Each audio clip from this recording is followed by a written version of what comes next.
Hi guys, nandito tayo ngayon. Still, I'm waiting for my friends to come. Hindi pa sila nakadating guys. Sabi nila pupunta sila dito. They'll be here in 50 minutes. That was my sister's text about an hour ago. But anyway, sasamantalahin ko na lang itong panahon na ito na i-share sa inyo ang mga pangyayari sa ating buhay ngayon guys. I don't know if you've heard it already from the news na full-blown na po yung gera ng Israel and Iran. Guys, kailan ba itong matatapos ang mga gira-gira? I'm just so much done with so many fightings and so many people being killed. Innocent people being caught in the crossfire. Kawawa naman yung mga bata, yung mga tao na naalahig ba yung naano sila dahil sa gera na ito. And then, my heart grieves for the world right now. Ang dami na talagang mga pangyayari na nakakakilabot ng balahibo ba. But you know what guys, we should not be surprised when these things happen. In fact, it will just become worse. You know why? Kasi nasa Bible ito guys, na ito talaga yung mangyayari. I just remember about 3 years ago, nag-Bible study ako 2 years ago. Okay? Nag-Bible study ako doon sa previous renovation namin. Around that time, kabago-bago lang ng Hamas na i-attack ng Israel. Tapos nag-retaliate yung Israel, yung binumba nila yung Gaza. Gaza now is like, 1 second, tumatawag yung kapatid ko. So ito na po yung nagawa ko ngayon. Tada! Hallelujah! Sabi ng asawa ko, ang daming klaseng tile na gamit mo. Kailangan ko pa nang i-grout yan, oh. Yan dyan. Grout. But anyway.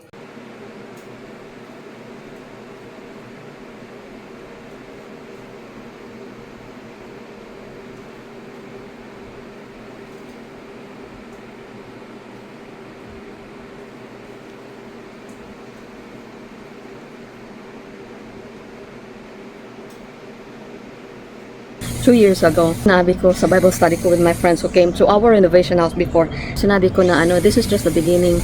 Huwag tayong mataranta kasi nasa Bible yan na yung war ay mag-i-increase, number of wars and rumors of wars mag-i-increase kasi nasa Bible yan guys. So ngayon, sa Bible study ko, sinabi ko na alam niyo, binibigyan tayo ng timeline ng Panginoon before siya babalik. Tapos sabi niya na ito yung mga signs and signals. Number 1 is yung Israel ay mabubuo muli as a country. During Isaiah's time, hindi pa nabuwag yung country ng Israel.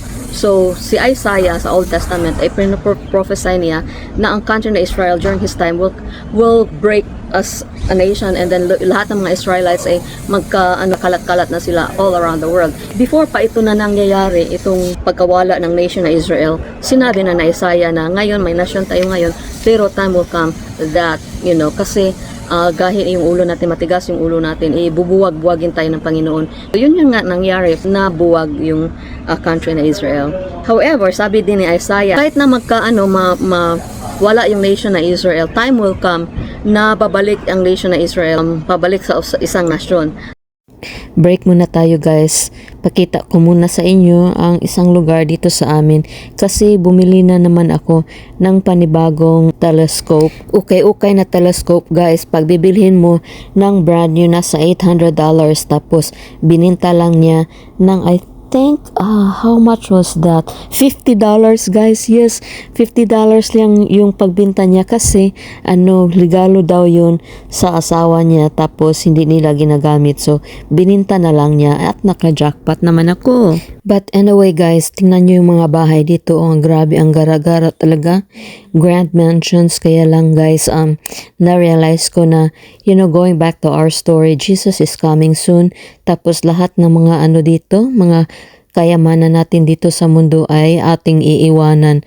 So yan, sa pagpatuloy ng aking kwento, Jesus is indeed coming soon, pero may mga signs na binigay niya sa atin para malaman natin kung na ba ang season tayo ngayon.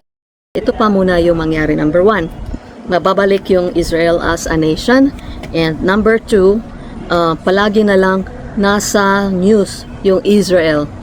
Center of the news around the world is Israel. Guys, Israel is para lang siyang kalaki. parang Negros Island. Mas maliit pa sa Negros Island. Bakit ang buong mundo nag-a-after sa Israel? Kasi nga, ito yung chosen people ng Panginoon. Kaya Satan is really attacking the nation. But anyway, so yun, group uli ang nation of Israel, and then after that, rumors of wars and a lot of wars, and then calamities like yung mga namamatay sa bagyo, yung mga ganun, but natural calamities, and then famine, yung gutom. Tapos number 5 is yung sakit worldwide nag-spread, and then number 6 is pag ang Iran ay susulong na sa Israel, and then next is pag ang USA ay hindi na mag-help sa Israel. Right now, America is still supporting Israel. And then number 9, pag ang Russia ay magkukunayb sa Iran para atakihin ng Israel. When that thing happens, when all those things happens, then Jesus will come back. Babalik na yung Panginoon. So, ilan na ba dito sa mga na-mention ko ang nangyari? Number 1 is yung pagbalik ng nation na Israel kasi nabuwag sila. It happened in the 1940s na nagkaisa na ang Israel as one nation. Yun, isa na yung fulfillment sa prophecy na Isaiah. And number 2, wars, rumors of wars. Lately guys, in the past 10 years na nandito ako sa Amerika, ang daming gera ang nangyari. May gera sa Hamas versus Israel, may gera sa yung sa Gulf Wars, yung sa Kuwait, yung Iraq versus Iran, tapos meron ngayon lately meron namang ang dami talaga. And then kalat na illness, we had AIDS, right? Ang nalagana pa rin yung AIDS sa buong mundo. Tapos ngayon may na tayo, COVID, laganap sa buong mundo. Going back to my Bible study nung October, sabi ko hintayin lang natin na itong Iran ay directly girahin ang Israel, and then after that ang Amerika mag-withdraw sa kanyang support, and then after that Russia would connive with Iran para girahin ang Israel. And these things are happening right now. Ito na, nangyari na yung sinabi ko 2 years ago. Hintayin lang natin yung Iran na directly mag-attack sa Israel. So yun, they are now in full-blown war. Ngayon, sabihin ko, hintayin natin ang Amerika na mag-withdraw sa support niya sa Israel, and ang Russia mag-connive sila ng forces ng Iran para atakihin ang Israel. And mind you guys, it will happen. So, what can I say? Kailangan natin guys na strengthen and straighten yung relationship natin sa Panginoon. Hindi porket nagsisimba tayo, tinatawag tayo na Kristiyano, ay totoo tayong nananampalataya sa Panginoon. Kasi po, ang pagiging Kristiyano ay hindi po yun lang pumupunta sa simbahan. Pagdating ni Jesus dito sa mundo, tapos may mga tao, Lord, Lord, sasabihin nila, di ba nag-perform ako ng miracles on your name? And then Jesus would say, who are you? I don't know you. Go away from me. So, ibig sabihin, hindi po lahat na tumatawag na Jesus Lord ay nasa-save. Ano ba talaga yung baseline na ang isang tao ay matatawag na isang Kristiyano? Balik tayo sa Bible guys, kasi everything has to go back to what the Bible says. Yung mga relihiyon, sabi nila sila lang yung nasa-save. Yung mga kapatiran nating Muslims, pag nakapatay sila ng mga Kristiyano or ng mga Israelites, sabi nila pupunta sila sa heaven. Guys, balik tayo kung ano ang sinabi sa Bible, okay? Ano bang sinabi sa Bible para ma-save tayo? Sabi niya, for God so loved the world that He gave His only begotten Son, whoever believes in Him will not perish but have eternal life. So in other words, pinadala niya si Jesus para mamatay on our behalf. And so that kung sino mang nanampalataya sa Panginoon ay bibigyan niya ng buhay na walang hanggan sa langit. Now, mananampalataya, let's go back to nananampalataya, meaning believing, right? Guys, may nakilala ba kayo na mga tao na, nag-believe kay Jesus but yet nandudukot? Mayroon akong mga kilala na pumupunta sa simbahan, not to worship but to pickpocket. Daming mga mandudukot sa guys, pumupunta sa simbahan para madukutan nila yung mga tao. And if you will ask them, naman, nampalataya ka ba sa Panginoon? Of course, nampalataya sila sa Panginoon, sasabihin nilang ganun. Question is, are they real Christians? Kasi yung pananampalataya sa Panginoon guys, hindi lang sa utak, hindi lang sa isipan mo na, I believe in God. No, that's not it. Ang pananampalataya sa Panginoon is tatanggapin mo si Jesus sa iyong heart. You know, you make Him as your Lord and Savior. You believe in Him na siya yung nag-save sa'yo, and it doesn't stop there. At the other side of the coin is you make Him your Lord. Ano ba yung Lord? Yung Lord po ay isang tao na nagogoberno sa, for example, sa isang lugar. Tapos may mga rules siya. Ito yung gagawin, ito yung gagawin, ito yung gagawin. Dapat kung nanampalataya kayo sa akin, then ito yung mga gagawin mo. For example, kung si Lord ang Panginoon na nandito sa puso ko, kung si Jesus, tapos for example, kung ako yung magnanakaw, tapos sasabihin ko na si Lord yung nag-control sa buhay ko, tapos may gusto akong nakawin, do you think aprobado yan ni Jesus yung ginagawa mo? Do you think part yan sa rule niya? Diba sabi niya,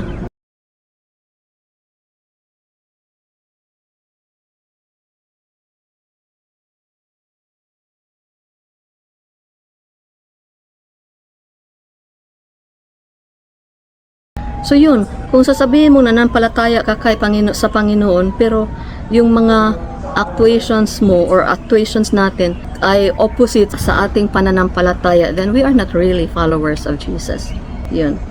That's why, sabi ni Jesus on that last day, sasabihin ni Jesus na, sino ka? Kasi magsasabi tayo, Lord, Lord, nanampalataya naman ako.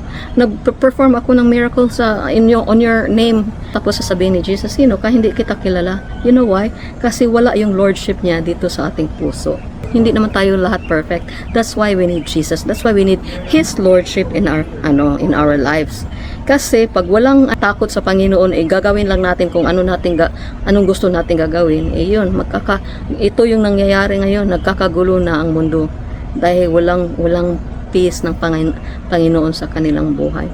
Question is, handa ba tayo? Kung gusto natin maging handa, we just go to our room. Punta tayo sa room natin, tapos luhod tayo sa Panginoon. Jesus, tanggapin kita sa aking buhay at I will make you my Savior. I believe na ikaw si Jesus yung nagpakamatay para ma-save ako from hell. Tapos, Lord, help me to make you, Jesus, my Lord and Savior in my heart. Na hindi na ako yung boss na kung gusto kong suntukin itong taong ito, gagawin ko, ayaw ni Jesus yan. Lord, help me to be the follower of you. Ikaw yung mag-mandate sa aking heart. Okay, andito na. Natapos ko na matile yung part ng aming kusina. So, ito na po yung hitsura niya. By the way, yung tiles na yan, nabili ko yan sa ukay-ukay for almost nothing. Yung mga dumpster jumping ko dito, ito na yung nakukuha ko. O yan ha, pero ito ukay-ukay. Ito, hindi ito dumpster jumping, hindi ito libre. Yung asawa ko, tingnan, kawawa naman, basang-basa. Ito ako, basang-basa sa ulan. Ayaw niya. Ayaw niyang magsalita ako ng, why? This is my house. I have all the right to be noisy here. Kasi open yung bintana at saka pultahan. But anyway, diyang bandang dyan, yung refrigerator na okay, kinuha ko. Tapos next is yung cabinet na yan, aayusin ko pa. And then after that, dishwasher. And then after that, sink. And then Lazy Susan corner cabinet. And then a stove dyan. And then another cabinet. And then dito na yung peninsula. Taka lang ha. Yan, peninsula Kita nyo yung marka. Yan, peninsula yan. Tapos papaliputan namin ang countertop ay yung granite countertop. Teka lang, atras-atras muna tayo pag may time. So yan, maliit lang na kusina. Tapos, doong banda, luto-luto ka doon. Tapos, ditong banda, hugas-hugas ka dyan. Tapos, refrigerator dito. Peninsula. Tapos, may mga bar stools dyan. Tapos, doong banda, doon na yun yung aming maliit na sala. Yan lang po. Oh guys, pakita ko sa inyo ang painting ni Corey. It's really nice. At ito ang ganap sa ating half bath. Wala pa rin nangyayari kasi last na yan. So galing doon, lakad-lakad ka, papunta aming bedroom, tapos lakad-lakad ka, papunta ng aming half bath. Tapos punta tayo sa office ni Corey. Guys, Siya yung pili ng pinta na ito. Para siyang may pagka-purple but actually it's blue. It's blue, blue. The world is blue. Yan oh, di ba ang ganda? He did a good job choosing a color for his office. Nandito na yung mga friends ko. Nandito na sila. What, guys. Matanda na talaga ako. Tingnan yung uban ko. But, anyway, crowning glory ko yan. Ay! Si Joanne, mo anhi? Ha? Careful. Wait, is Joanne coming? No, she's not coming with us.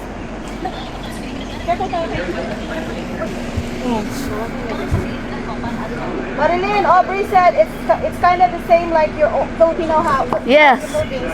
Hello. Yes. What? No hug? I can't, sorry. Hi, Ob. Hey. Mahadlo ko ani ina. Mga gwapa man lagi mo ba? Ay kapabalay ra gali mi oy. Narao mga friends nako nga mga gwapa. Presenting. Ang kuan. Hey. My friend Heidi. And my sister.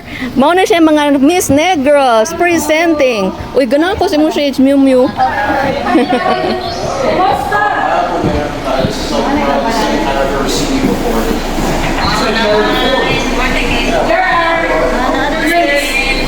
Muna ang yung basement? Yes. Basement. What naman second floor? Wala na. Ato sa gawas para makakita kag sa kahabog. Bukan pizza o kaning drinks. Uy, naami ingon ka ako rin magdalag drinks. Ha? Naay ko to. I like their mailbox. Yeah. Nindot ang mailbox. Yeah. Oh, And someone's going to hi. Oh, mao ni inyong mailbox? No, that's not the one at the back. I thought that's the one. No, that's the neighbors. So, suroy-suroy mi sa among silingan. Ha? Kaning mga Pilipino. Mga yagit. Manilingan. Manilingan Fiesta pa, ni. mamista siling. Fiesta dili. Usong fiesta dili. That's Heidi. Hi, taga Dumaguete with Miss love. Tubod. Yappy. Shout out sa mga taga Dumaguete, John. And Miss Daro. Dili na lutaw na. Lutaw na dahil naroon siya. Lutaw. Bakong. No, Miss Orchids. Ako sila pakita ko sa kanila guys yung isang bahay ko. Kano sa ni mo gipalit? Hmm? Kano sa ninyo gipalit? Lami ang ang buhok ni Marilyn. Ha? As in, Kaya taas na kayo nga tanong. taas Ga. na, ninipis ba? Yeah. Parte ng nipisa. Sa unad. Pagka kaya. Atong putla ni. Mao lagi di mo sugos Cory. Siguro trim lang ba? Siguro hindi masugot. Yes. Siguro hindi masugot. Yeah. Sa tayo ng imong buhok, wala Yeah. naman sa nimo. Na niya ko, nagbutang ko brown niya. Nga no magpa-brown man ka nga black man. Look at Oh, that look cloud at the lake. formation. Hi, over there. The lake. Right there. Mauna Look at day the na, lake mo. mauna day na. Kumusakat ta dito mauna ni ang mga balay din he.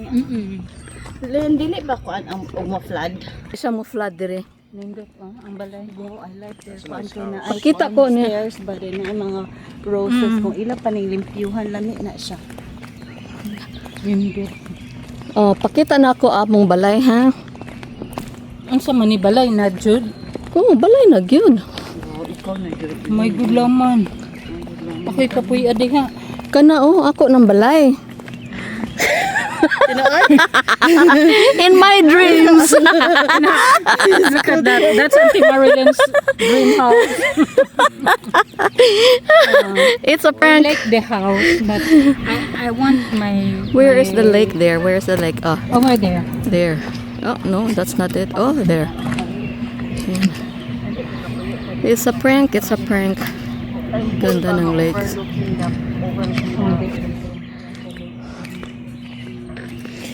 Kani mo unta mo akong balay, oh. Kana. Unya kay gibaratuhan naman ko kanina.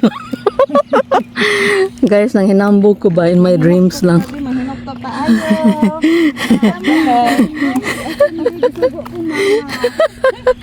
Nanay ba ta sa una no? Oh. Ayaw mga kuras mama og kantika or asin or whatever, no? Sulay og panuktok din na, di ba? Doberman mo mo. Mutagbo ni mo. Then after Tsada ang water, yeah, lamig jud ang na water feature. Water that makes it Yeah, it's very serene and peaceful. I mean, og ako'y magpuyo dir bahala nag one bedroom house ra. Like, you know, as long as I'm facing the water. Another Filipina ba? Asa ila? Oh, somewhere, I don't know. Somewhere Somewhere. down the road. Somewhere over the rainbow. Yan, pinakita ko lang sila sa isang bahay ko na binili ko. Doon lang sa aking mga damgo ba. Mga panaginip lang. Libre naman managinip na. Pwede ba swimman ang lake, Len? Oo. Maato niya, tas beach, na beach. Oo, nakita ko yung mga bata. Ha? May mga bata isa gadula sa water. Asang?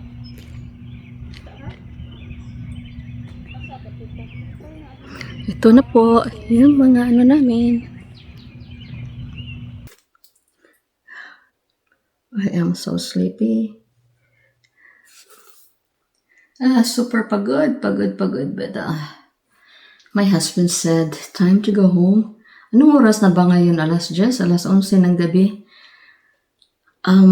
Nagpapasalamat ako kasi may yung friend ko, bumisita dito. Is one of my close friends here in America together with my sister and my nephew. So, natutuwa ako at nakabisita sila kahit na hindi pa tapos itong aming bahay. But anyway, nakakapagod na talaga. But, you know, I had a great time with them. Tapos, nai-enjoy ako.